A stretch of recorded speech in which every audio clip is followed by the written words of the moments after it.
Hello, good evening everyone. Voice clear है? Good evening sir. Good yes. Evening. Good evening sir. Okay, ठीक है, आगे cover करते हैं। कल की क्लास में हमने वेक्टर्स को स्टार्ट कर दिया था और देखा था कि क्या क्या चीजें होती है ना। और बहुत सारी चीजें कवर कर ली थी, collinear vector, types of vector and all. ठीक है, अब आगे इसको बढ़ाते हैं। आज की क्लास में हमको पढ़ना है direction cosine, direction ratios, distance formula, section formula और ये सारी चीजें। ठीक है, तो इसको कंसंट्रेट होकर समझना अच्छे से, आसान है, ज्यादा टफ नहीं है। ठीक है, और ज्यादा डीप में भी हम नहीं जाएंगे, मतलब फंडामेंटल को अच्छे समझ के क्वेश्चन सॉल्विंग में क्या होता है वो देख लेंगे। ठीक है, ओके। अब देखो, डायरेक्शन कोसाइन का मतलब क्या होता है, डेफिनेशन क्या है इसकी, और ये क्या डिनोट करता है वो समझो। ये आपका मान लो 3 डायमेंशन प्लेन है और इसके अंदर कोई एक पॉइंट है P, X comma Y comma Z. आपको मैंने कल सिखाया था इस पॉइंट का एक्स के अलोंग कंपोनेंट है एक्स, वाई के अलोंग डिस्टेंस है वाई और जेड के अलोंग डिस्टेंस है जेड, और ये सब प्लेन में हवा में ये पॉइंट बीच में कहीं ना कहीं इस कमरे के अंदर होगा। और ये ओपी इसका पोजीशन वेक्टर हो जाएगा। ओपी इसका क्या हो जाएगा, पोजीशन वेक्टर। अच्छा, याद करो ओपी वेक्टर को डिनोट करने का तरीका क्या था, बोलो। ओपी वेक्टर क्या होगा, ओपी वेक्टर क्या होगा? Sir position vector. हाँ, लेकिन उसको कैसे लिखोगे, उसकी value? Sir x I cap plus Y J cap Z K cap. X I cap plus Y J cap plus Z K cap, कल सिखाया था ना। Yes sir. एक्स के अलोंग कंपोनेंट एक्स से डायरेक्शन क्या है, आई कैप। वाई के along component Y है, डायरेक्शन क्या है, जे कैप। और जेड के अलोंग कंपोनेंट जेड है और डायरेक्शन क्या है, के कैप। और यहाँ पे triangle law of vector addition लगाओगे तो आपके पास ओपी वेक्टर आ जाएगा। Triangle law of vector addition से आया था। तो ओपी वेक्टर क्या आ जाएगा, X I cap Y J cap Z K cap. और ओपी का magnitude under root X square plus Y square plus Z square. Under root of x square plus Y square plus Z square. तो ये दो चीजें हमने already देख रखी थी। अब डायरेक्शन कोसाइन का मतलब क्या होता है, अब ये वेक्टर आपका प्लेन में होगा, मतलब कमरे में होगा, ओरिजिन से बाहर निकलता हुआ। अब ये वेक्टर मान लो एक्स एक्सिस के साथ कुछ ना कुछ एंगल बना रहा है, विजुअलाइज करना। ये पीछे वाले प्लेन में नहीं, हवा में, ऐसा ऊपर इस किताब के बाहर आ रहा होगा, बोर्ड के बाहर। तो ये एंगल मान लो एक्स के साथ अल्फा बना रहा है, वाई एक्सिस के साथ मान लो बीटा एंगल बना रहा है, और जेड एक्सिस के साथ मान लो गामा बना रहा है। तो यहाँ पे अल्फा बीटा गामा को क्या बोलेंगे, angle made by the position vector OP vector with the X axis Y axis and Z axis. तो ये आपके डायरेक्शन एंगल हो गए, है ना। अब ये जो अल्फा बीटा गामा, ये 0 से 180 के बीच में होते हैं। ठीक है, तो अल्फा बीटा गामा क्या है, alpha is the angle made by OP vector with X axis, beta is the angle made by OP vector with Y axis, and gamma is the angle made by OP vector with Z axis. Okay, अब अगर इनका मैं cos alpha ले लूं और cos beta ले लो, cos gamma ले लो, तो इनको बोलते हैं अपन डायरेक्शन कोसाइन। अगर इनमें मैं कॉस लगा दूं आगे, तो जो cos alpha cos beta and cos gamma हो जाएगा, वो इस वेक्टर का क्या हो जाएगा, direction cosine. Cos alpha cos beta and cos gamma is the direction cosine of this vector. इसको हम शॉर्ट में एल, एम और एन से डिनोट करते हैं। कॉस अल्फा को एल से, कॉस बीटा को एम से और कॉस गामा को एन से। ठीक है, तो कोई पूछता है what is the direction cosine, तो मतलब अगर वो कोई वेक्टर एक्स के साथ अल्फा एंगल बना रहा है, वाई के साथ बीटा बना रहा है, जेड के साथ गामा एंगल बना रहा है, तो cos alpha cos beta comma cos gamma is the direction cosine of this vector, जिसको हम डिनोट करते हैं एल एम एन से। अब मेरे को जो वैल्यू गिवन है पॉइंट पी की, वो X comma Y comma Z given है, या फिर ओपी वेक्टर पता है। अब मुझे ये पता करना है कि कॉस अल्फा की वैल्यू क्या होगी। इस डायग्राम से मुझे कॉस अल्फा निकालना है। इस डायग्राम से मुझे क्या निकालना है, कॉस अल्फा। अब थोड़ा सा ध्यान से विजुअलाइज करना, ये वेक्टर आपका हवा में, प्लेन में, ऐसा विजुअलाइज करना। ये वेक्टर आपको मान लो ये आपका ओरिजिन है, ऐसा प्लेन में, ये आपके एक्स एक्सिस है मान लो। ठीक है, अब इस पॉइंट पी से मैं एक्स पे परपेंडिकुलर ड्रॉप कर रहा हूं। इस पॉइंट पी से एक्स पे क्या ड्रॉप कर रहे हैं अपन, परपेंडिकुलर। इस पॉइंट पी से एक्स एक्सिस पे क्यू की तरफ परपेंडिकुलर ड्रॉप किया मैंने। ध्यान रखना ये एंगल 90 डिग्री नहीं है, ये कोई ना कोई एंगल अल्फा होगा। इस पॉइंट पी से एक्स की तरफ पॉइंट क्यू पे परपेंडिकुलर ड्रॉप किया। क्या ड्रॉप किया? परपेंडिकुलर। थोड़ा विजुअलाइज करना पड़ेगा। Understand everyone? Yes, sir. ठीक है। Yes, तो sir. देखो आपका ये कोई ना कोई ओपी वेक्टर होगा। आपने पॉइंट पी से एक्स के अलॉन्ग परपेंडिकुलर ड्रॉप किया और ये मान लो आपका पॉइंट है ओ, ये 90 डिग्री। ओके ठीक है। अच्छा मुझे बताओ 90 के अपोजिट जो साइड होती है वो कौन सी होती है? परपेंडिकुलर बेस के हाइपोटेन्यूस। 90 के अपोजिट Sir, hypotenuse. हाइपोटेन्यूस है ना। सबसे बड़ा Yes, एंगल के sir. अपोजिट जो साइड होती है वो क्या होती है? हाइपोटेन्यूस। अब मान लो ये मेरा एंगल अल्फा, तो इसमें परपेंडिकुलर कौन होगा? अगर ये एंगल है तो परपेंडिकुलर कौन होगा? एंगल के QP. हाँ, एंगल के अपोजिट परपेंडिकुलर होता है, ध्यान रखना। एंगल के अपोजिट क्या होता है? परपेंडिकुलर। 90 डिग्री के अपोजिट होता है आपका हाइपोटेनियस, और बचा हुआ क्या हो जाएगा? आपका बेस। क्लियर है? हाँ जी, अंडरस्टूड? Yes, sir. अब इस राइट एंगल ट्राइंगल में बताओ कॉस अल्फा की वैल्यू क्या आएगी? ओ क्यू अपॉन ओपी, हाँ है ना। Sir, Yes, OQ upon Yes, base upon hypotenuse. Agree करते हो? कॉस अल्फा क्या हो जाएगा? Yes, base sir. Upon hypotenuse. बताओ ओ क्यू की वैल्यू कितनी है? Sir, X. X. Sir. O Q कितना? एक्स के बराबर है ना। Yes. और ओपी कितना होगा?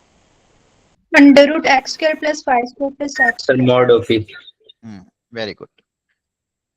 ओ क्यू क्या हो जाए? ओपी आपका क्या हो जाएगा? इस ओपी वेक्टर की length that is under root of x square plus Y square plus Z square. तो कॉस अल्फा आ गया यहाँ से, हाँ है ना। Yes. तो Yes, sir. फाइनली जो Yes. एल कॉस अल्फा की वैल्यू क्या है आपके पास? X upon under root of x square plus Y square plus Z square. इसी तरह से कॉस बीटा कॉस गामा भी आ जाएगा। तो इस वाले Yes, right sir. Angle triangle में हमने कॉस अल्फा का फॉर्मूला अप्लाई कर दिया, बेस अपॉन हाइपोटेन्यूस। तो कॉस अल्फा आ जाएगा X upon R. Cos alpha L मतलब आपका कॉस अल्फा, जो कि आ जाएगा एक्स अपॉन आर। आर मतलब under root of x square plus Y square plus Z square. इसी तरह से बाकी भी निकाल लोगे। ये बीटा है, पॉइंट पी से वापस परपेंडिकुलर ड्रॉप किया है ना। तो यहाँ पे भी क्या आ जाएगा? बेस अपॉन हाइपोटेन्यूस मतलब y अपॉन ओपी। तो कॉस बीटा कितना आ जाएगा? y by OP. इस राइट एंगल ट्राइंगल के लिए भी बेस कितना हो जाएगा? y, और हाइपोटेन्यूस कितना हो जाएगा? r। तो कॉस बीटा आ जाएगा y बाय r। इसी तरह से कॉस गामा भी आ जाएगा। z by r. हाँ, उस पॉइंट से जेड एक्सिस पे परपेंडिकुलर ड्रॉप करोगे। ये राइट एंगल ट्राइंगल आपको दिख गया है। तो बेस अपॉन हाइपोटेन्यूस तो z बाई r। तो ये हो गया l, ये हो गया m, ये हो गया n। Understood everyone? Yes, sir. Okay Yes, sir. चलो। अब एक चीज ध्यान रखो, यहां से मैंने एक दो क्या क्या चीजें सीखी। अगर 3D में कोई पॉइंट है P जिसका कोऑर्डिनेट है x, y, z, इसका पोजीशन वेक्टर हमको निकालना आता है, जो कि होता है x I cap plus Y J cap plus Z की कैप। Very good. तो यहां से बताओ इसका डायरेक्शन कोसाइन हमने निकाला, एल मतलब कॉस अल्फा, जो कि कितना आया? X upon under root of x square plus Y square plus Z square, हाँ है ना। Yes, sir. एम आ गया cos beta y upon under root of x square plus Y square plus Z square, और n आ गया cos gamma that is z upon under root of x square plus Y square plus Z square. ये l, ये m, ये n। Agree करते हो सब लोग? Yes, sir. अच्छा, ये निकालने का एक और तरीका था। अगर इस ओपी वेक्टर को का मैं यूनिट वेक्टर में कन्वर्ट कर दूं, इस ओपी वेक्टर का अगर आप एक यूनिट वेक्टर निकाल लो, तो यूनिट वेक्टर क्या हो जाएगा? OP cap. यूनिट वेक्टर कैसे निकालते हैं? वेक्टर को उसके मैग्नीट्यूड से डिवाइड कर देते हैं। Vector by magnitude. तो इसी वेक्टर को इसके मैग्नीट्यूड से डिवाइड करोगे तो यही तो आएगा, i cap plus y upon under root of x square plus Y square plus Z square, j cap plus z upon under root of x square plus Y square plus Z square k cap.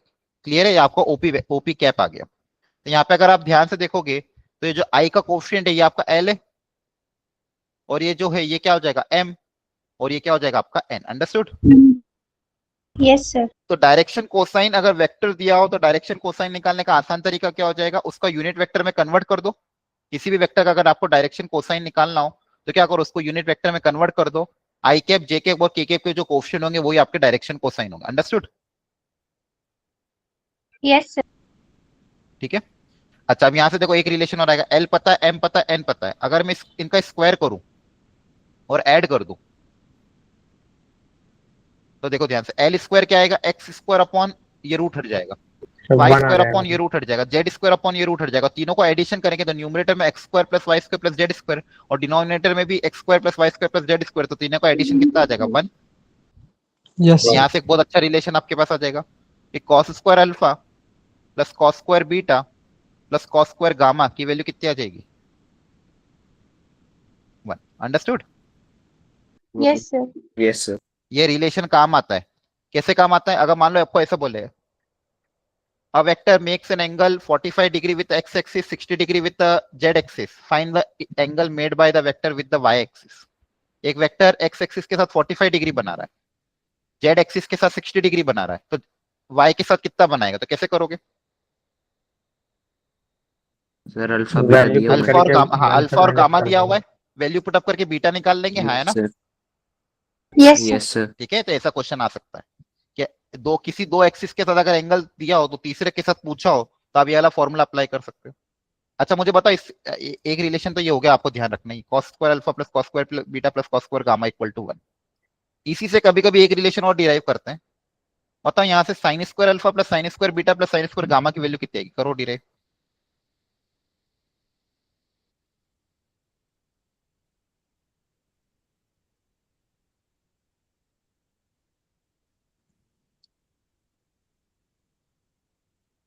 Orally कर लो। Sir +3। हाँ कितना आ रहा है? Sir 2 आएगी। हाँ 2 नहीं आएगी, सर 3। 2 आ रही, हाँ 3 के 2 सर के 2 -2 2, हाँ। 2 इन सर सबकी 2। जगह क्या लिख दोगे, 1 minus sine square, 1 minus cos square, 1 minus cos square alpha की जगह क्या लिख दोगे, 1 माइनस साइन स्क्वायर, ये भी 1 माइनस साइन स्क्वायर, ये भी 1 minus sine square, 1 plus 1 plus 1 कितना हो जाएगा, 3 माइनस उधर जाके प्लस हो जाएगा, 3 माइनस 1 कितना आ जाएगा, 2, है ना? Yes sir. ठीक है, तो ये रिलेशन भी कभी कभी ऑप्शंस में अगर आ जाए तो ध्यान रख लेना। अंडरस्टूड? यहाँ तक समझ में आया सबको? यस सर एक तो और डायरेक्ट साइन वाली रिलेशन दोबारा बताना। साइन कुछ नहीं, बस कॉस स्क्वायर अल्फा की जगह क्या लिख दोगे, 1 माइनस साइन स्क्वायर अल्फा लिख दोगे। कॉस स्क्वायर बीटा की जगह 1 ठीक है माइनस साइन स्क्वायर बीटा, ठीक है। कॉस स्क्वायर गामा की जगह 1 माइनस साइन स्क्वायर गामा, सबको उधर भेज देना, इधर 3 क्रिएट होगा, 3 माइनस 1 2 हो जाएगा। ठीक है, okay. Direction cosine direction ratios क्या हो गया, समझ में आ गया? कोई भी वेक्टर अगर एक्स के साथ, वाई के साथ और जेड के साथ अल्फा बीटा गामा बना रहा है तो cos alpha cos beta cos gamma are the direction cosine, l m n. और निकालने का तरीका क्या है, यूनिट वेक्टर निकाल लो और ये हो जाएगा। अब एग्जांपल के तौर पे, फॉर एग्जांपल ये पूछ दिया है कि find direction cosine of vector 2i cap minus j cap plus 2k cap. पता करो इसके डायरेक्शन कोसाइन क्या होंगे।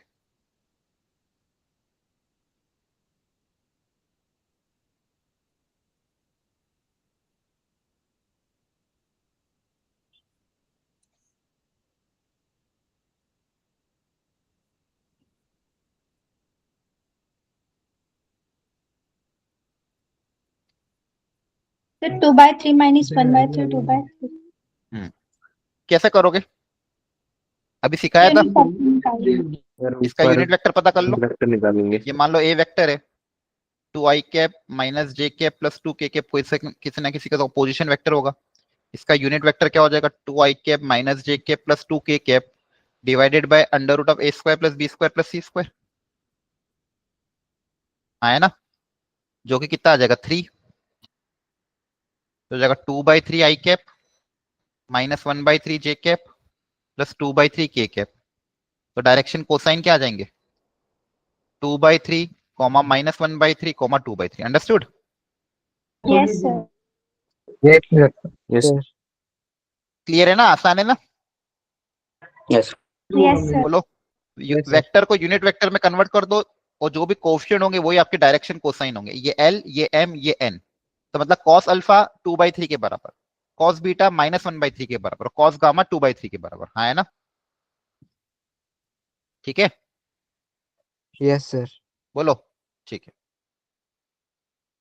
अब एक डायरेक्शन कोसाइन भी होता है, लेकिन जनरली क्या बुक्स में उसकी डेफिनेशन बहुत अजीब तरीके से दी रहती है, समझ में नहीं आता है।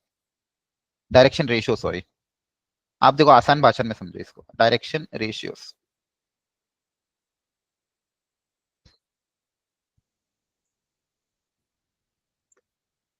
अब डायरेक्शन रेशियो कैसे निकालना है? तो इसके लिए ये बताया गया कि मान लो if l m n are direction cosine of a vector, किसी वेक्टर का एल एम एन क्या है? डायरेक्शन कोसाइन है। देन अगर इस एल एम एन को मैं किसी स्केलर लैम्डा से मल्टीप्लाई कर दूं, क्या कर दूं? स्केलर लैम्डा से मल्टीप्लाई कर दूं, वे लैम्डा इज सम स्केलर, तो मेरे पास ये जो कोऑर्डिनेट्स आ जाएंगे ये हो जाएंगे उसके डायरेक्शन रेशियो। सिंपल, क्या हो जाएंगे? Direction ratio.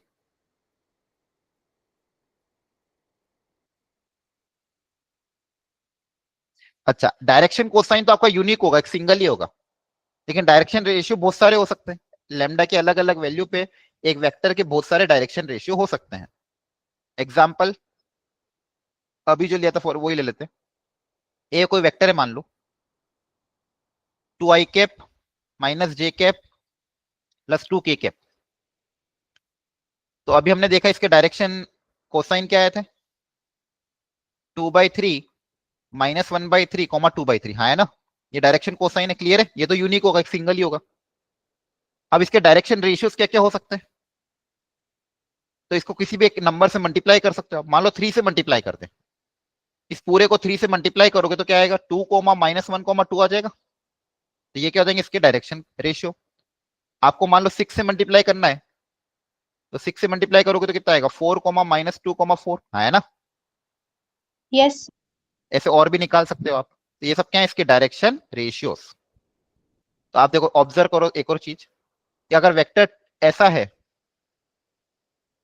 2i माइनस जे प्लस 2k, तो ये जो आई कैप जे कैप को के कैप के कोएफिशिएंट, ये आपके डायरेक्शन रेशियो हो सकते हैं, है ना? Yes, sir. अब इसमें आप कोई भी Yes, नंबर मल्टीप्लाई करोगे तो वो तब भी डायरेक्शन रेशियोज ही होंगे। और डायरेक्शन कोसाइन तो आपको पता है कैसे निकालते हैं। ये डायरेक्शन कोसाइन हो गया, ये आपका डायरेक्शन रेशियो हो गया। क्लियर है?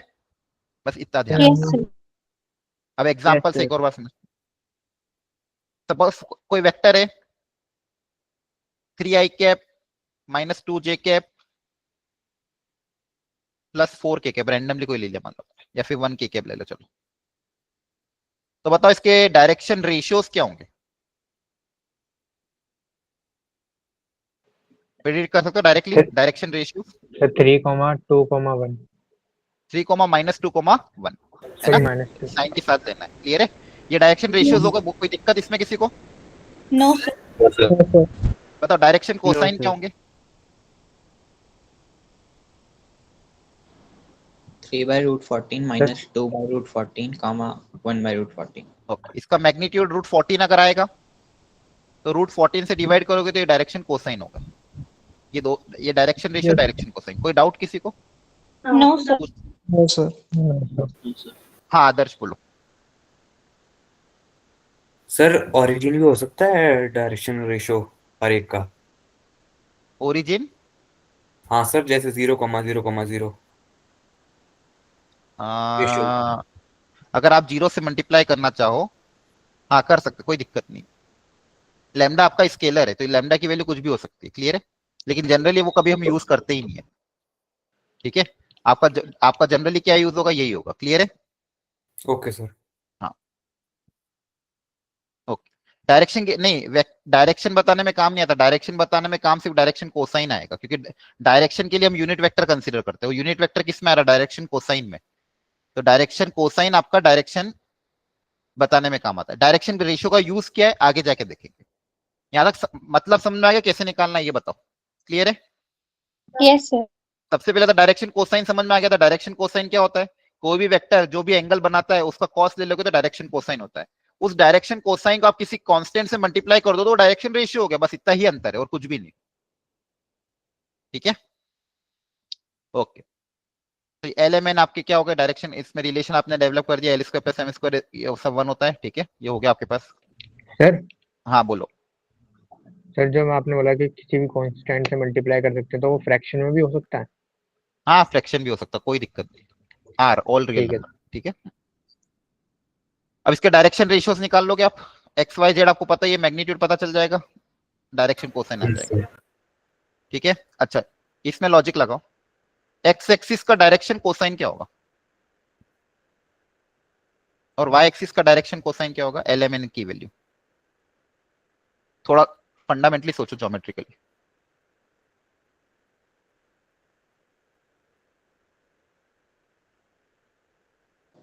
Sir 0 degree. नहीं नहीं, एल एम एन वैल्यू पता करनी है। Sir, 1. Sir, 1. अरे 3 कोऑर्डिनेट आएंगे ना, एक कहां से आ जाएगा डायरेक्शन कोसाइन, मतलब एल एम एन तीनों निकालोगे ना, एक थोड़ी आता है। सर हम्म 1/3। एक्स एक्सिस का डायरेक्शन कोसाइन क्या होगा, 1,0,0. 1,0,0, ठीक है, तीनों बोलोगे, कभी भी एक नहीं बोलोगे। कारण भी आसान है, एक्स एक्सिस का निकालना, तो एक्स के अलोंग एंगल कितना होगा, 0। अगर मेरा वेक्टर एक्स एक्सिस के अलोंग ही है तो एक्स के साथ एंगल 0 होगा, और वाई और जेड के साथ एंगल कितना होगा, 90 डिग्री होगा। Yes. यस अगर आपका vector along the X axis है तो अल्फा की वैल्यू 0 होगी, और बीट गामा और डेल्टा की वैल्यू 90 डिग्री होगी, तो 90 पे कॉस कितना होगा, 0 हो जाएगा। क्लियर है, ओके, अंडरस्टूड। ये आपका एक्स एक्सिस है, तो अल्फा कितना हो जाएगा, एक्स के साथ एक्स का एंगल तो 0 ही होगा, और इस वेक्टर का वाई और जेड के साथ एंगल कितना हो जाएगा, 90 डिग्री। तो एल एम एन निकालोगे तो क्या आएगा, 1,0,0। इसी तरह से वाई एक्सिस का भी निकल जाएगा, जेड का भी निकल जाएगा। क्लियर है, Yes.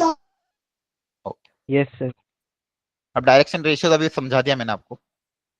एल एम एन है मान लो आपका डायरेक्शन कोसाइन, अगर उसको मैं आर से मल्टीप्लाई कर दूं या किसी से अब रेशियो से मल्टीप्लाई कर दूं तो आपका क्या आ जाएगा, डायरेक्शन रेशियो, ठीक है। ओके, तो l equal to lambda a lambda b lambda c, ठीक है। देखो इन्होंने बहुत अजीब सा समझा रखा है, आपको जो मैंने बताया बस आप वो तरीका ध्यान रखना, ठीक है, इतना दिमाग नहीं दौड़ाना है। बोला find the direction cosine of a vector whose direction ratios are this. किसी वेक्टर के डायरेक्शन रेशियोज अगर ये तो उसका डायरेक्शन कोसाइन क्या होगा, पता करो। डायरेक्शन रेशियो दिए हुए, डायरेक्शन कोसाइन निकालना है। सर 2/3 माइनस 1/3 वेरी गुड, इसके मैग्नीट्यूड से डिवाइड कर दोगे, हाँ है ना, Yes, sir. Yes sir. Okay ठीक है। अब इन्होंने प्लस माइनस लिया, एक इधर भी हो सकता है, इधर भी हो सकता है, अपोजिट भी हो सकता है, ठीक है। एल एम एन,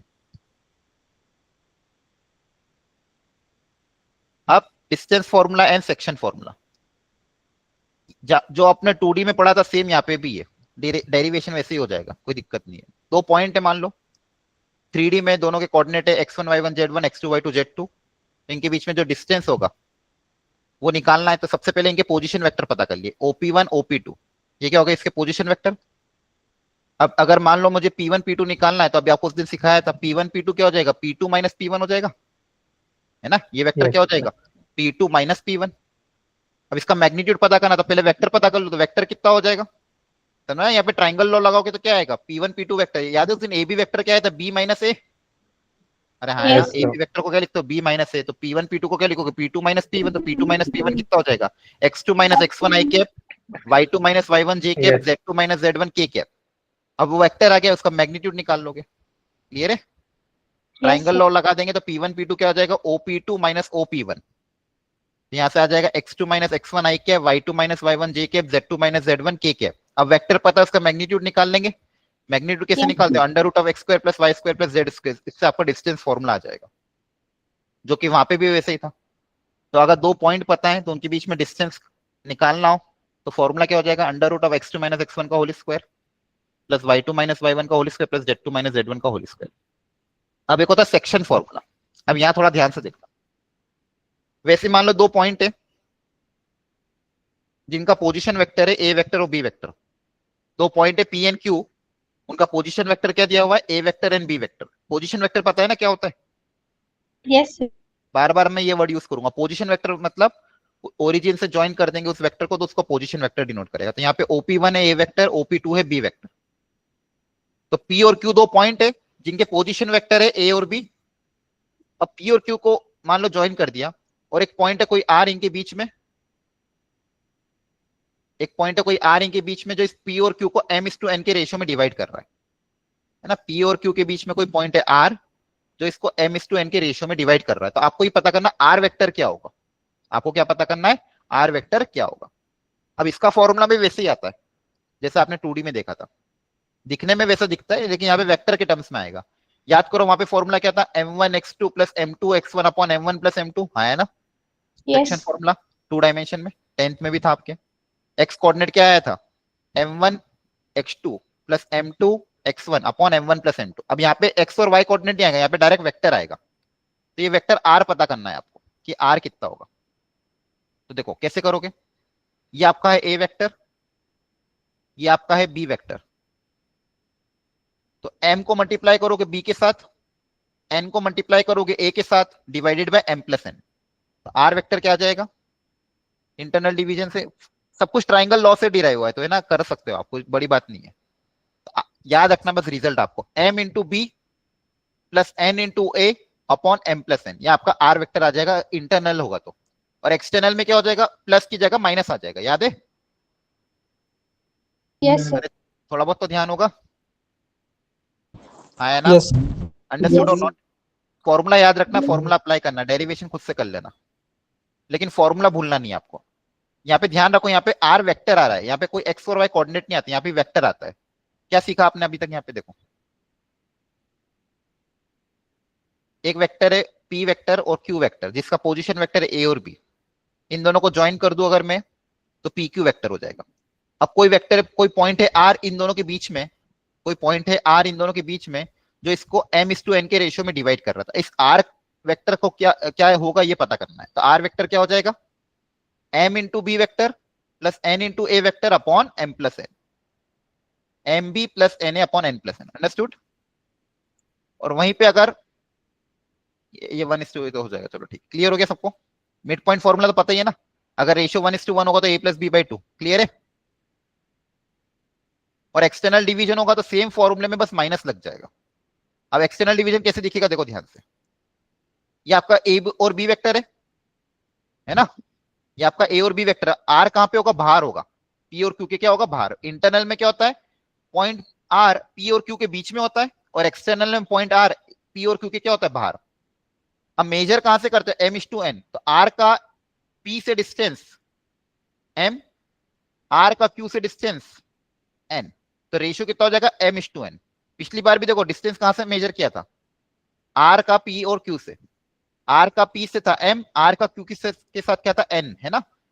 ये डिस्टेंस m, ये डिस्टेंस n, सेम यहाँ पे भी आप वैसे ही मेजर करोगे। अगर पॉइंट एक्सटर्नल हो जाएगा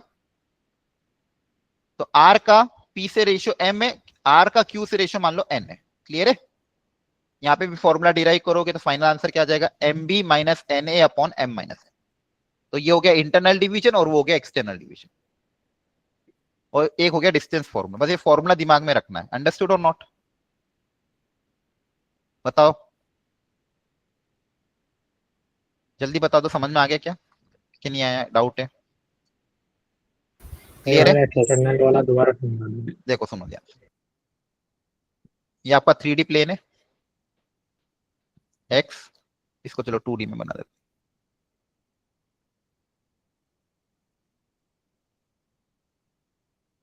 सुनना अच्छे से। ये पॉइंट है मान लो P, एक पॉइंट है मान लो Q, दो पॉइंट है P और Q। P का पोजीशन वेक्टर है A वेक्टर, Q का पोजीशन वेक्टर है मान लो B वेक्टर, ठीक है। ये आपका A वेक्टर, ये आपका B वेक्टर। इन दोनों को ज्वाइन करने वाली कोई ना कोई एक लाइन होगी, एक पॉइंट है R इन दोनों के बीच में कहीं ना कहीं। अब मुझे इसका पोजीशन वेक्टर पता करना कि R कितना होगा, ये R पोजीशन वेक्टर कितना होगा ये पता करना है। क्या दिया हुआ है, ये जो R है इसको m/n के रेशियो में डिवाइड करता है, m/n के रेशियो में कर रहा है, डिवाइड कर रहा है इंटरनली। तो R का फॉर्मूला क्या आ जाएगा, m मल्टीप्लाई होगा B के साथ,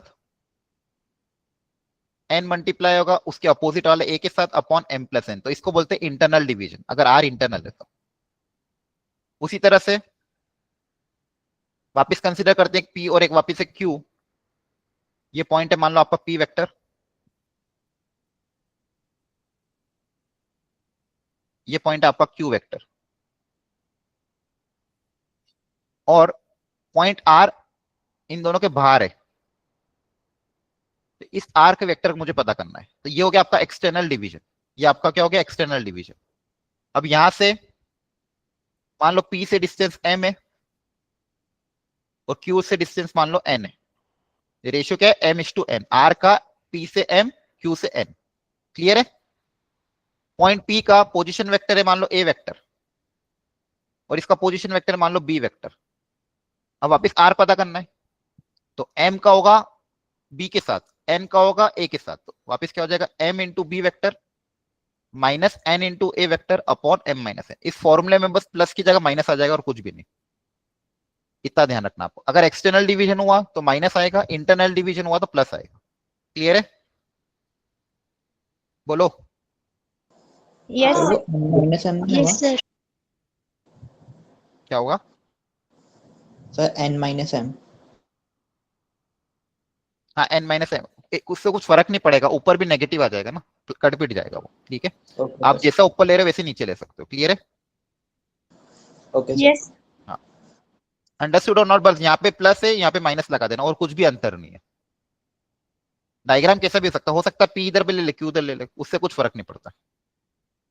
चलो सर एग्जाम्पल से समझा दो, इसमें कोई सा समझाएंगे, बिल्कुल समझाएंगे, कोई भी क्वेश्चन बिना एक्सटर्नल वाला। एग्जाम्पल के कराया क्या मैंने, डोंट वरी, करो, पेशेंस रखना पड़ता है। करो सॉल्व इसको।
डन। Yes, sir. सब लोग कर लो एक बार, इंटरनल एक्सटर्नल।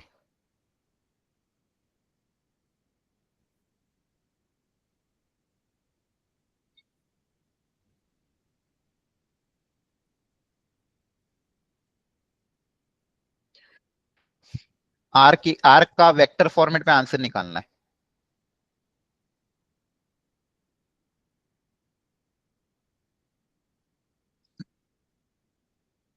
P दिया हुआ है Q दिया हुआ है, तो P को आप A मान लो,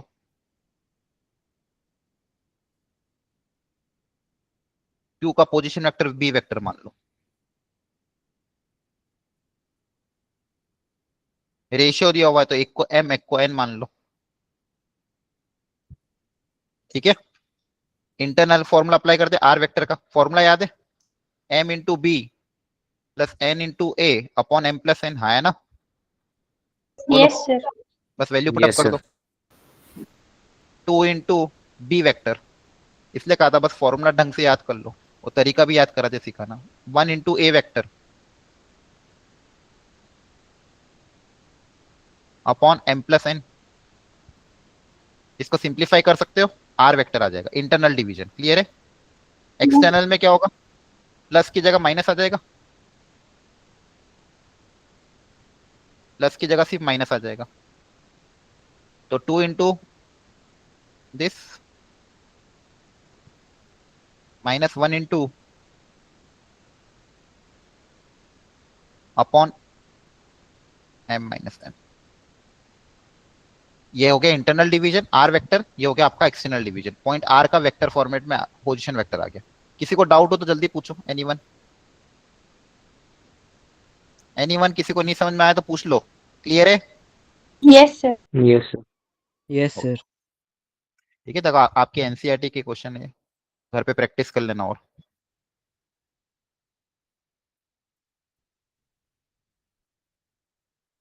show that the point with position vector ABC forms the vertices of a right angle triangle। करो कोशिश।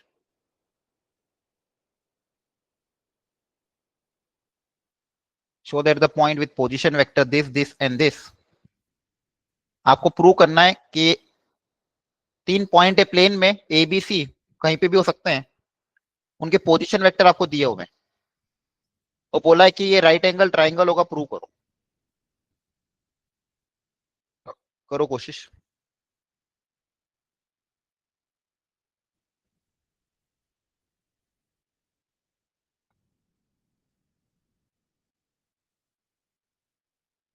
बैठे मत रहना, करना ट्राई।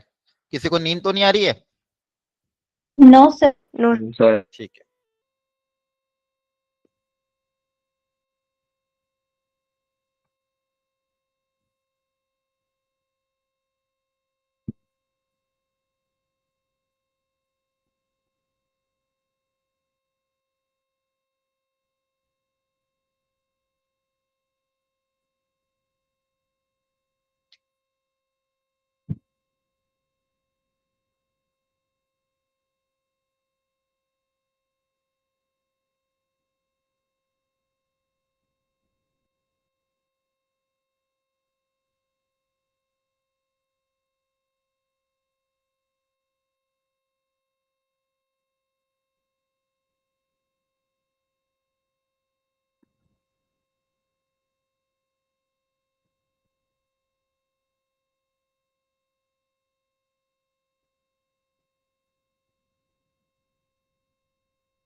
हो गया?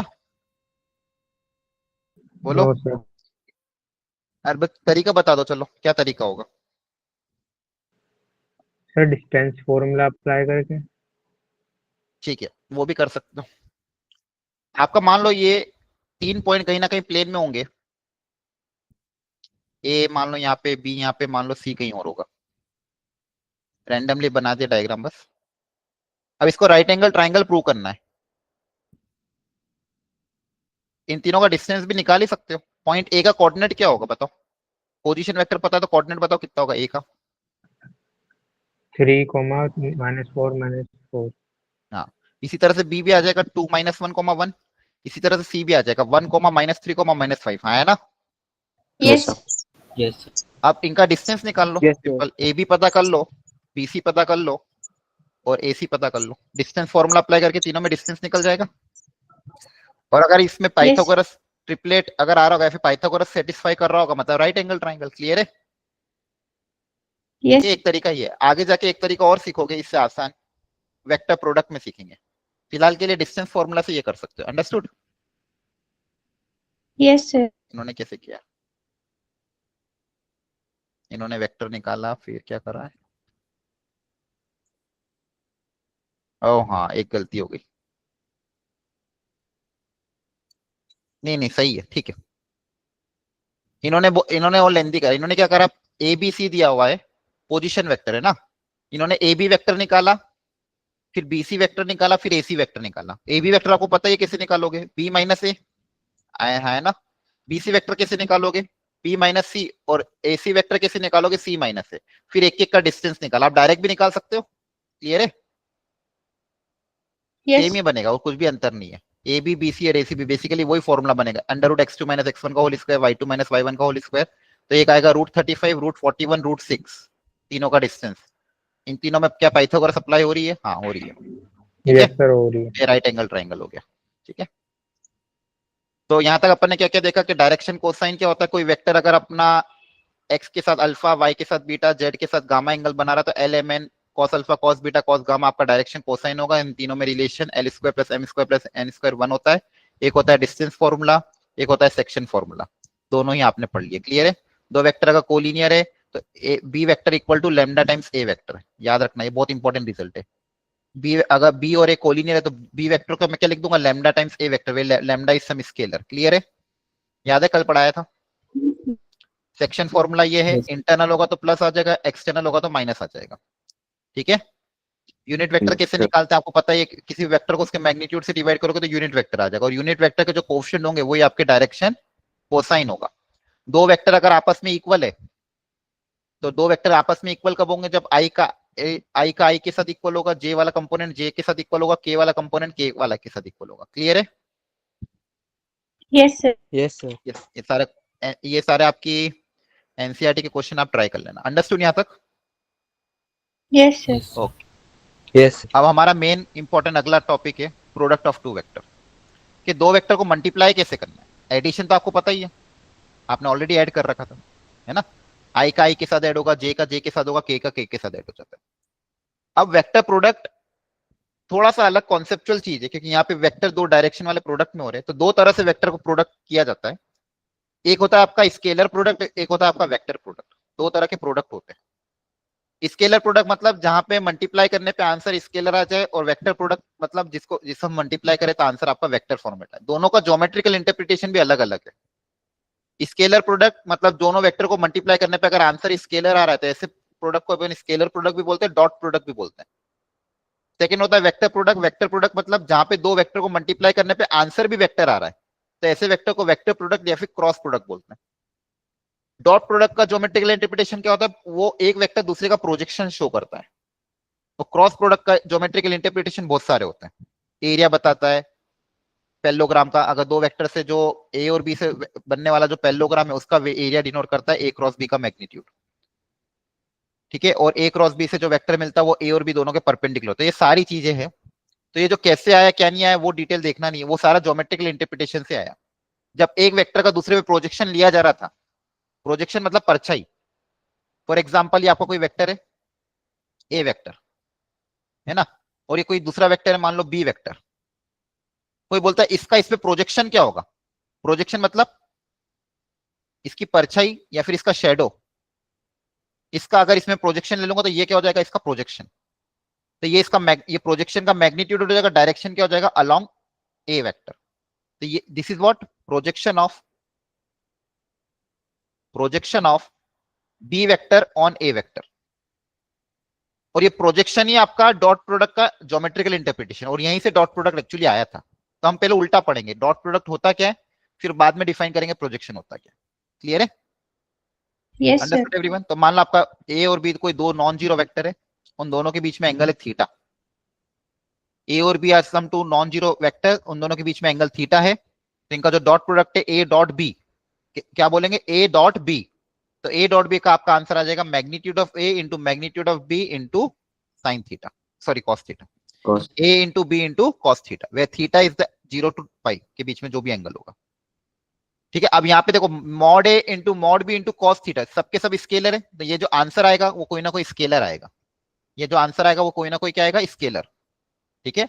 थीटा क्या है, theta is the angle between two vector. दो वेक्टर के बीच में एंगल कैसे मेजर करते हैं ये भी पता होना चाहिए। दोनों की टेल को मिला दो, दोनों की टेल के बीच में जो एंगल है वही आपके दो वेक्टर के बीच में एंगल होगा। Understood? Yes. Theta is the angle between two vector. If the theta is the angle between two vector, then a dot b का फॉर्मूला याद कर लेना सब लोग, mod a magnitude of a into magnitude of b into cos theta। तो ये हो गया आपका dot product, scalar product. Scalar क्यों बोलते हैं, क्योंकि इसका आंसर स्केलर आता है। Understood everyone? Yes, sir. ठीक है? Yes, sir. अब यहाँ से बहुत सारी प्रॉपर्टीज आप देख सकते हो। अगर मैं बोलूं ए और बी नॉन जीरो वेक्टर है, नॉन जीरो है मतलब उनका मैग्नीट्यूड जीरो के बराबर नहीं होगा। ए और बी नॉन जीरो है मतलब उनका मैग्नीट्यूड नॉन जीरो है, कुछ ना कुछ मैग्नीट्यूड होगा, इनकी कुछ ना कुछ लेंथ होगी। तो अगर मैं आपसे पूछता हूं if A and B are two non zero vectors, A और बी आपके मान लो दो नॉन जीरो वेक्टर है और इनका डॉट प्रोडक्ट मान लो जीरो आ रहा है। ए और बी नॉन जीरो फिर भी डॉट प्रोडक्ट जीरो आ रहा था, मतलब कैसे जीरो आ रहा होगा, थीटा 90 सर वो cos परपेंडिकुलर थीटा होंगे जीरो, एक ये दूसरे जीरो के बराबर नहीं है। ये 0 के बराबर नहीं है, तो 0 कौन हो रहा होगा? Cos theta, theta. परपेंडिकुलर के बराबर। है ना? कॉस थीटा क्या हो रहा होगा? 0 होगा। Understood everyone? अगर Yes. ए डॉट बी आपका 0 हो रहा है तो 0 कैसे हो रहा होगा? देखो ए आपका 0 नहीं है, बी आपका 0 नहीं है, कहीं ना कहीं ये वाली वैल्यू 0 हो रही है, तभी तो इसका आंसर 0 आएगा। तो अगर ए और बी आपके नॉन जीरो वेक्टर है, फिर भी अगर ए डॉट बी 0 आता है, इसका सीधा कारण क्या है? कॉस थीटा आपका 0 होगा। कॉस थीटा आपका क्या होगा? 0। और आपको पता है कि कॉस थीटा 0 आपका होता है 90 डिग्री पे, π/2 के ऑड मल्टीपल पे। मतलब एंगल थीटा कितना आ जाएगा? 90 डिग्री। मतलब दोनों वेक्टर के बीच में जो एंगल आएगा वो कितना आ जाएगा? 90 डिग्री।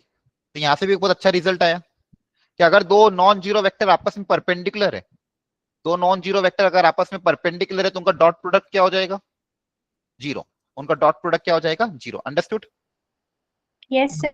ठीक है। Yes, अगर sir. दो वेक्टर परपेंडिकुलर है तो उनका डॉट प्रोडक्ट क्या हो जाएगा? 0। ठीक है। यहां से कॉस थीटा भी आप निकाल सकते हो। कॉस थीटा कितना आ जाएगा? A dot b upon magnitude of a magnitude of b. ये याद रखना, बहुत इंपॉर्टेंट फॉर्मूला है। देखो दो फॉर्मूला आप देखोगे, साइन थीटा आगे जाके जब क्रॉस प्रोडक्ट पढ़ेंगे तो साइन थीटा का भी फॉर्मूला आएगा, अभी आपके पास कॉस थीटा के भी फॉर्मूला है। लेकिन जब भी आपको कभी भी ऐसा क्वेश्चन आता है find the angle between two vector, कभी भी अगर आपके पास आगे जाके क्वेश्चन आएगा कि दो वेक्टर दिए इनके बीच में बताओ एंगल कितना होगा, तो हमेशा कॉस थीटा वाला फॉर्मूला ही अप्लाई करना, साइन थीटा वाला फॉर्मूला अप्लाई मत करना। ठीक है, इससे हमेशा कैलकुलेशन आपकी आसान रहेगी। तो कभी भी दो वेक्टर के बीच में एंगल पूछे, ये चीज दिमाग में छाप लो, कभी भी दो वेक्टर के बीच में अगर एंगल पूछे तो कौन सा फॉर्मूला अप्लाई करेंगे? Cos theta equal to a dot b divided by magnitude of A into magnitude of b. Cos theta equal to a dot b divided by magnitude of A into magnitude of b. Understood? Yes, yes sir. ठीक है। A dot B कैसे निकालना वो आगे देखेंगे, लेकिन यहाँ पे ये ध्यान रखना आपको, अगर दोनों अगर पैरेलल होंगे cos 0 की वैल्यू क्या हो जाएगी? 1, है ना? तो ए डॉट बी की वैल्यू क्या हो जाएगी? Mod A into mod B direct, है ना? अगर दोनों के बीच में एंगल 0 डिग्री है तो cos 0 कितना हो जाएगा? 1। तो ए डॉट बी कितना हो जाएगा? Magnitude of A into magnitude of b. Clear हो गया? सर yes, अगर एंगल पाई डिग्री होगा तो माइनस टाइम्स हो जाएगा। ठीक है, चलो ये ए है मान लो, ए, हाँ, यहां तक समझ में आ गया सबको? yes, sir. A dot a कितना हो जाएगा?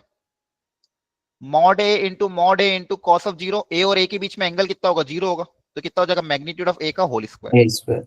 ये बहुत इंपॉर्टेंट रिजल्ट है, आगे जाके मैं बहुत यूज करूंगा इसका, उल्टा रिजल्ट यूज करूंगा actually.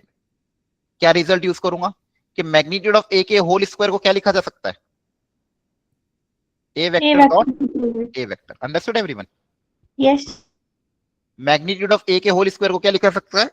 A vector dot A vector. Clear हो गया? yes, और यहाँ पे लॉजिकली भी समझ में आ रहा है ना? ए डॉट ए का मतलब क्या होगा? Mod A into cos of angle between them. अगर दोनों वेक्टर सेम है, दोनों वेक्टर अगर सेम ही है तो उनके बीच में एंगल कितना होगा? 0 ही तो होगा। तो cos 0 कितना होता है? 1। तो मॉड ए इंटू मॉड ए क्या हो गया? मॉड ऑफ ए का स्क्वायर। अगर आगे जाके ऐसा भी आएगा कभी कभी, मान लो एक वेक्टर इस तरह ए प्लस बी के फॉर्मेट में वेक्टर है और इसका होल स्क्वायर है, तो बताओ इसको कैसे लिखोगे? A sir plus B, the vector into A plus B का vector A plus B dot A plus A B. Plus B. Understood? Yes yes, ठीक है।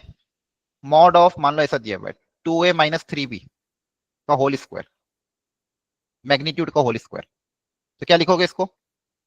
2a minus 3b dot 2a minus 3b। Understood और not? ये result yes, काम sir. आएगा आगे जाके। Clear है सबको? तो मैग्नीट्यूड ऑफ ए के स्क्वायर को हम क्या लिख सकते हैं? A vector dot A vector. Magnitude of A के स्क्वायर को आप क्या लिखोगे? A vector dot A vector. ठीक है, ओके। सर। इसी तरह से हाँ बोलो।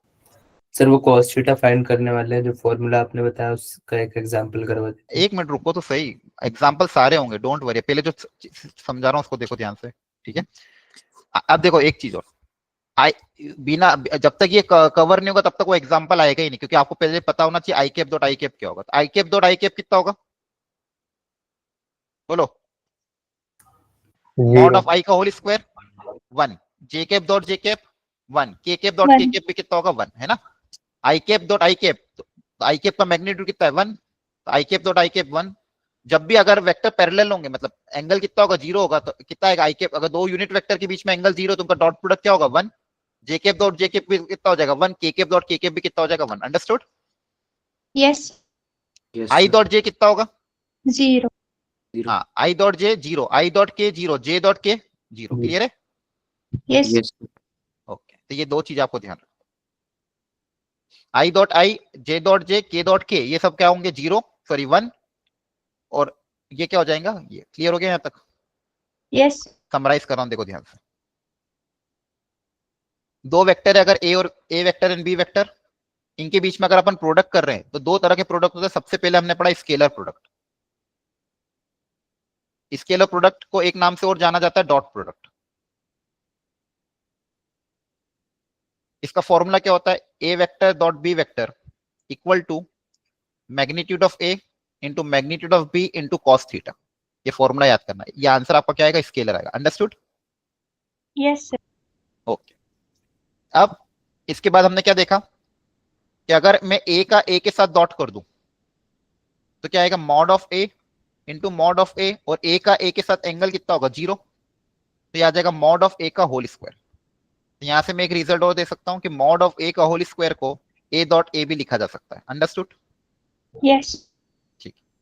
इसके बाद हमने एक और चीज पढ़ी कि अगर ए वेक्टर और बी वेक्टर दो नॉन जीरो वेक्टर है, दोनों के बीच में अगर 90 डिग्री एंगल है, अगर ए और बी एक दूसरे से परपेंडिकुलर है, ए वेक्टर और बी वेक्टर एक दूसरे से परपेंडिकुलर है, तो इनका डॉट प्रोडक्ट क्या होगा? 0. 0. 0।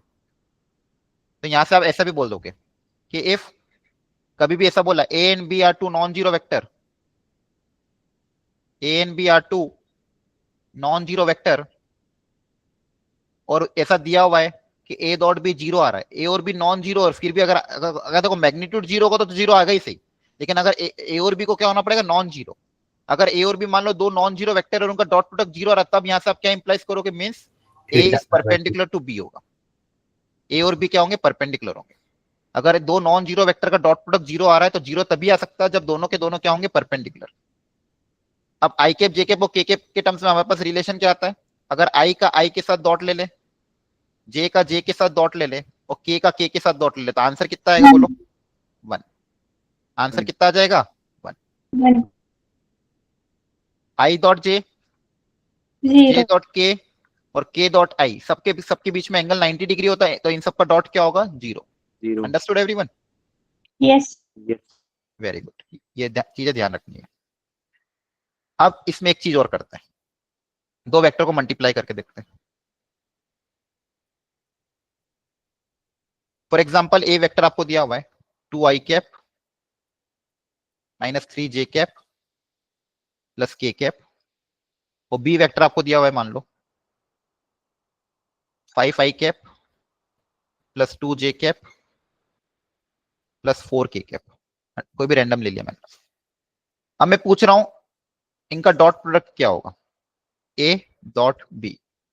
तो मैं क्या कर रहा हूं? लिख देता हूं दोनों को ऐसे ही, 2i cap minus 3j cap plus k cap dot 5i cap plus 2j cap plus 4k cap. इसका डॉट प्रोडक्ट कैसे करेंगे? एक एक करके ब्रैकेट को जैसे मल्टीप्लाई करते हैं वैसे मल्टीप्लाई करोगे। डिस्ट्रीब्यूशन प्रॉपर्टी 2, तो यहाँ पे क्या आएगा? 2i cap dot 5i cap है ना? Yes. फिर क्या आएगा? 2i cap dot 2j cap, फिर 2i cap dot 4k cap. पहले 2 को तीनों से मल्टीप्लाई कर देंगे, फिर वापस इस 3 को तीनों से मल्टीप्लाई करोगे, माइनस 3i कैप डॉट 5, फिर minus 3j cap dot 5i cap, minus 3j cap dot 2j cap, minus 3j cap dot 4k cap. फिर लास्ट में जो k वाला सब तीनों से मल्टीप्लाई होगा, k dot 5i cap, k dot 2j cap और k डॉट 4k कैप। तो यहाँ पे क्या हो जाएगा? जो i और j वाले सारे हैं वो सब 0 हो जाएंगे। i j, j k, i j, j k, k i और j k, ये सब के सब क्या हो जाएंगे? 0। आपके पास बचेगा क्या? i dot i, j dot j और k डॉट k बचेंगे, है ना? Yes. बाकी सारे के सारे प्रोडक्ट क्या हो जाएंगे? 0, क्योंकि आपको अभी देखा था आपने i का j के साथ डॉट, j का k के साथ डॉट और k का i के साथ डॉट, सब 0 होता है।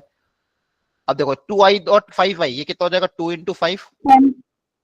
इंटू 1, i डॉट i कितना होता है? 1। ये हो जाएगा माइनस 3 इंटू 2 प्लस 1 इंटू 4। तो ये आपका a डॉट भी आ गया। क्या आ गया? a डॉट भी। तो यहाँ पे आप कैसे याद रखोगे? आई का आई के साथ मल्टीप्लाई हो रहा है, जे का जे के साथ मल्टीप्लाई हो रहा है, के का के साथ मल्टीप्लाई हो रहा है ना। देखो ध्यान से, 2 × 5 plus -3 × 2 plus 1 × 4, understood. Yes. Yes sir. ठीक है, तो पहले तो ये मल्टीप्लीकेशन आपको आना चाहिए। तो जनरल फॉर्मूला क्या बन जाएगा, ये लिख लो अब आप लोग। ए वेक्टर है मान लो A1 i cap plus A2 j cap plus A3 k cap. B vector है आपका मान लो B1 i cap plus B2 j cap plus B3 k cap. जब इन दोनों का मैं डॉट प्रोडक्ट करूंगा तो आई वाला आई के साथ मल्टीप्लाई होगा तो A1 B1, आई वाला इन दोनों से मल्टीप्लाई होगा तो 0, फिर जे वाला जे के साथ मल्टीप्लाई होगा तो A2 B2 और के वाला के साथ होगा तो A3 B3। ये आपका ए डॉट भी आ जाएगा, अंडरस्टूड। ये फॉर्मूला आपको याद रखना है। Yes.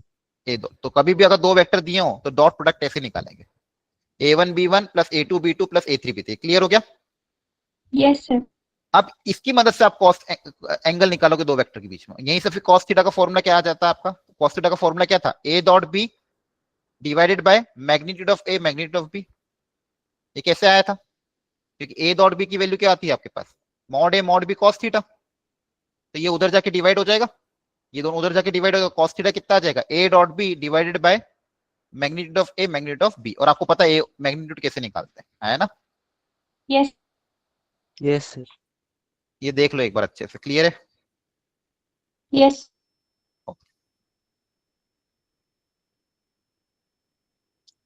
सर एक Find बार the- दोबारा बताना cos थीटा वाला। अब एक क्वेश्चन करो direct. Find the angle between two vector whose magnitude is this and a dot b is this. करो, ए डॉट बी का फॉर्मूला अप्लाई करो, वहां से cos थीटा पता करो कितना आ जाएगा। डायरेक्टली ए डॉट बी का फॉर्मूला पता अप्लाई करके cos थीटा निकालो। 1/√. ए डॉट बी अप्लाई करके cos थीटा का फॉर्मूला अप्लाई करके थीटा पता करो। 45 degree. ए डॉट बी का फॉर्मूला क्या है आपके पास, ए डॉट बी, इस फॉर्मूले को याद कर लो, magnitude of A into magnitude of B into cos theta. इसमें किसी को कोई दिक्कत है क्या। No. ए डॉट बी की वैल्यू आपको गिवन है क्वेश्चन में √6, तो ए डॉट बी की जगह आ जाएगा √6। मैग्नीट्यूड ऑफ ए दिया हुआ है √3, मैग्नीट्यूड ऑफ बी दिया हुआ है 2 इंटू cos थीटा। यहां से cos थीटा आ जाएगा, ये मल्टीप्लाई उधर जाके डिवाइड हो जाएगा।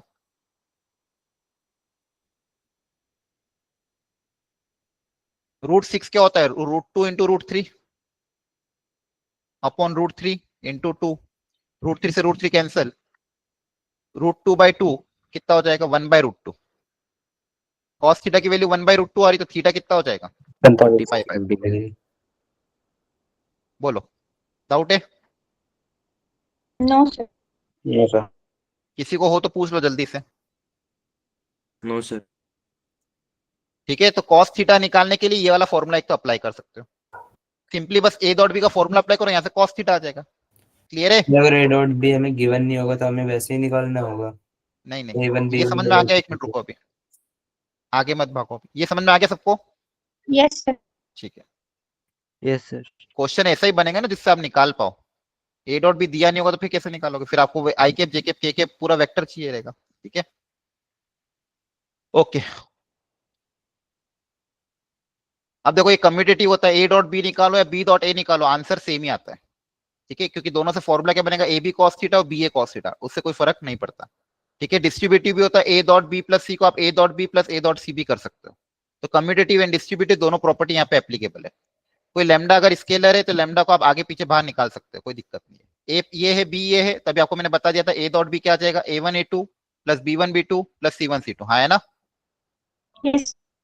मल्टीप्लाई कर लोगे। क्लियर है, ये फॉर्मूला याद कर Yes. लेना, क्योंकि आपको पता है आई का किसी और के साथ मल्टीप्लाई होगा तो आंसर 0 आता है। जैसे ही मल्टीप्लाई करोगे फाइनल रिजल्ट क्या आएगा, A1 B1 plus A2 B2 plus A3 B3। ए वेक्टर पता है, बी वेक्टर पता है, तो दोनों का डॉट प्रोडक्ट का फॉर्म ये होता है। ठीक है, पता करो स्केलर प्रोडक्ट कितना आ रहा है। ए डॉट भी निकालो जल्दी से। 10.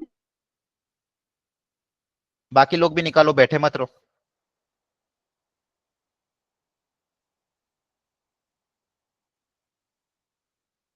सर 10। ठीक है, 10।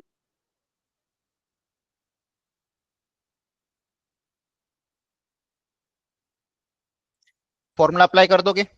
ए आई का आई के साथ मल्टीप्लाई, जे का जे के साथ मल्टीप्लाई, आई का आई के साथ, जे का जे के साथ और के का के के साथ। क्लियर है? कोएफिशिएंट को बस मल्टीप्लाई करना है। अंडरस्टूड और नॉट? Yes, sir. yes. ठीक है। एक क्वेश्चन दिया हुआ है यहाँ पे कि मैग्नीट्यूड ऑफ ए और मैग्नीट्यूड ऑफ बी पता करो। आपके पास दो रिलेशन गिवन है, दोनों को सिंप्लीफाई करके पता करो मॉड ए कितना होगा, मॉड बी कितना होगा। करो ट्राई।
हो गया?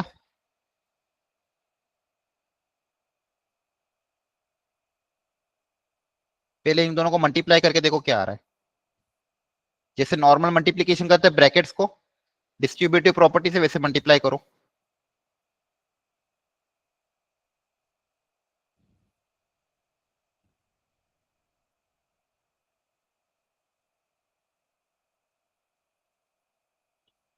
पहले ए का डॉट ए माइनस बी के साथ,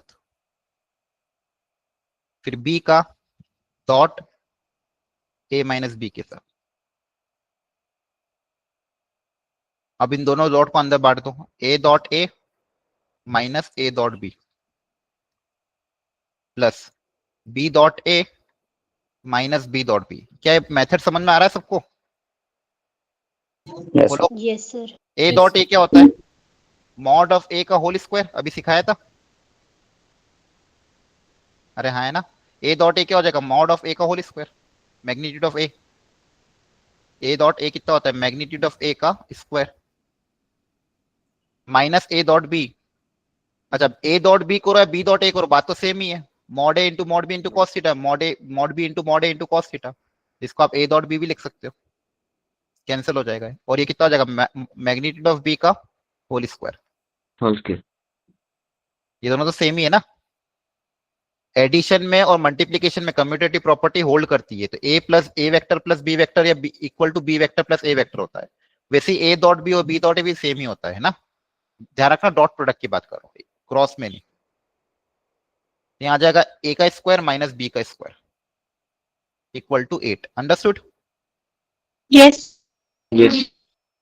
एक रिलेशन ये, एक रिलेशन आपको दूसरा क्वेश्चन में और दिया हुआ। तो इक्वेशन नंबर 2, दो इक्वेशन दो वेरिएबल, दोनों सॉल्व करके magnitude of a magnitude of b निकल जाएगा। हाँ है ना।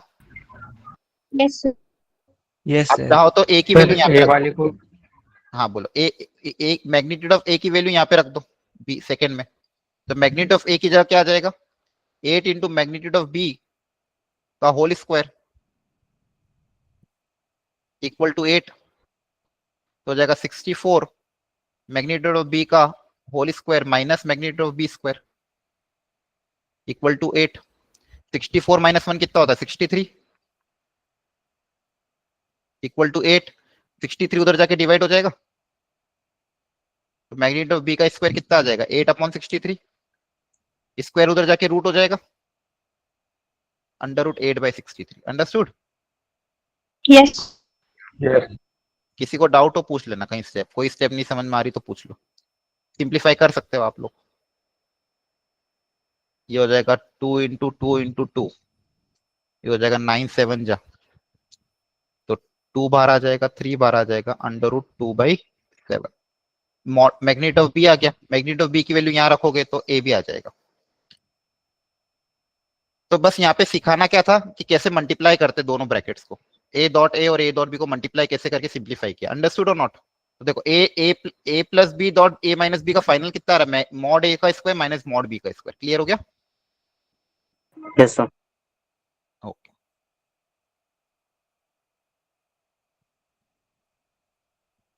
ओके,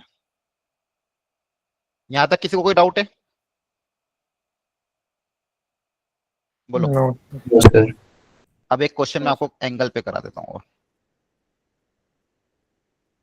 लिखो question. Find the angle between two vectors, find the angle between two vectors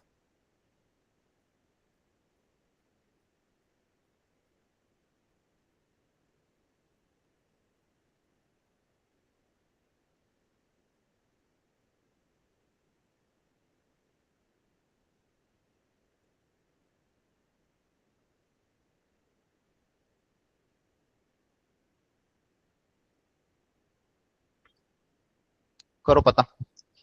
कोई भी दो रैंडम मैंने वेक्टर लिए, इन दोनों के बीच में एंगल कितना हो। कॉस थीटा की वैल्यू पता करो कितनी है।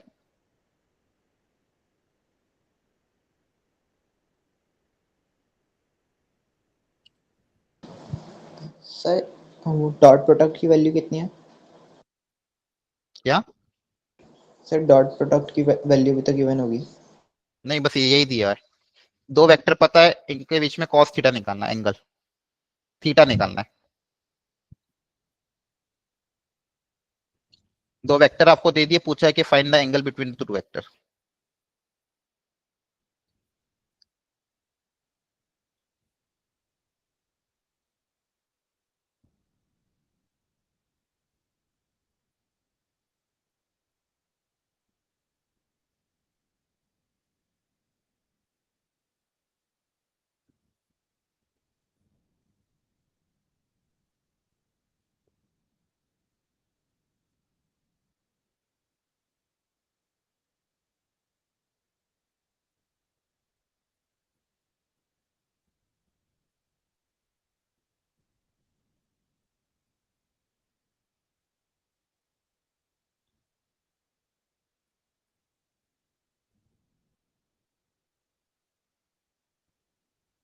कॉस थीटा का फॉर्मूला अप्लाई करो।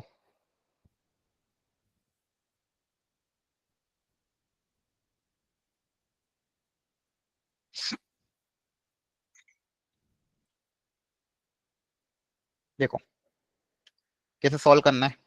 इसको मान लो मैंने ए वेक्टर मान लिया, इसको मान लो मैंने मान लिया बी वेक्टर। मुझे दोनों के बीच में एंगल निकालना, तो कॉस थीटा का फॉर्मूला अप्लाई कर देता हूँ। क्या फॉर्मूला है? A dot b upon magnitude of A into magnitude of b. Understood? Yes, sir. क्या ए डॉट बी आपको निकालना सिखा रखा है? अगर वेक्टर दिए तो ए डॉट बी कैसे निकालोगे? 2 into 4 plus 1 into -5 plus -2 into 1, ये हो गया a dot b upon magnitude. इनके मैग्नीट्यूड भी निकालना आपको आता ही है। ए का मैग्नीट्यूड कितना हो जाएगा? 2 स्क्वायर प्लस 1 स्क्वायर प्लस -2 का स्क्वायर। और बी का मैग्नीट्यूड कितना हो जाएगा? 4 square plus 5 square plus 1 square. Understood? Yes, sir. अब ये पता कर लो कितना आ रहा है।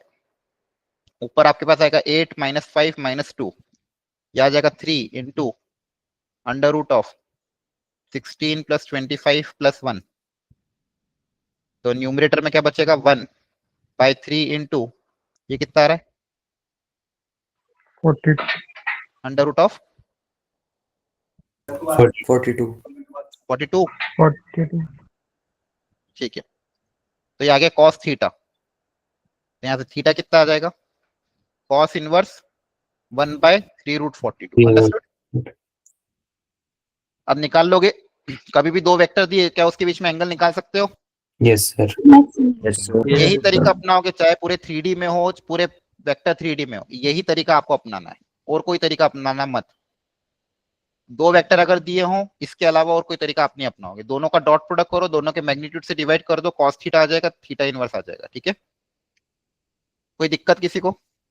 No, sir. ठीक है, ओके। आज के लिए इतना ही रखते हैं, इस चैप्टर को आगे और बढ़ाएंगे।